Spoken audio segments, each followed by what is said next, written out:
অনেক দিন পর চলে গেছিলাম city centre one salt lake, because আমার কিছু পুরনো বন্ধুরা, স্কুল বাডিজরা এসেছিল, যাদের সাথে আমার প্রায় 6 থেকে 7 বছর পর দেখা হলো। ভীষণ এক্সাইটেড, ভীষণ হ্যাপি ছিলাম আমরা।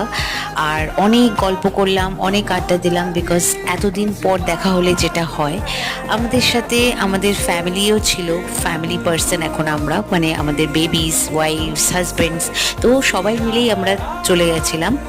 আর এবার আমাদের ডিনার করার পালা ছিল, তো ডিনার করতে আমরা চলে গেছিলাম দ্য ওরিয়েন্ট, সেটা সিটি সেন্টার ওয়ানেই। সেখানে গিয়ে আমরা আমাদের খাবার দাবার অর্ডার করলাম, fried rice, chicken, prawn, noodles, অনেক কিছু। তো খাবারের কোয়ালিটি ভীষণ ভালো ছিল। আমি এই ফার্স্ট টাইম এখানে খেলাম, আর সত্যিই খুব ভালো লেগেছে খাবার দাবার। তো আমরা ফুডটা সবাই ভীষণ এনজয় করেছি। অনেক দিন বাদে বন্ধুদের সাথে হাসি ঠাট্টা গল্প করে খাওয়া দাওয়া করে ভীষণ ভালো কাটলো আমাদের সন্ধ্যাটা।